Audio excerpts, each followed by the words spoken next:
Rasa ini biar saja aku simpan, sengaja aku pendam. Aku lebih memilih diam, karena bicara pun aku belum berani. Aku punya cinta dan sayang untukmu yang begitu besar, tapi masih dalam doa di sebagian malam.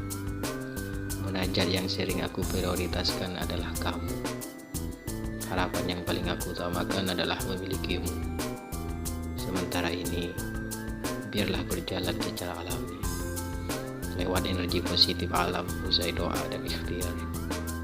Selebihnya, aku pasrahkan kepada penentu keputusan terbaik, ialah Tuhan. Sampai saatnya nanti kau juga merasakan, tanpa harus aku mengatakan.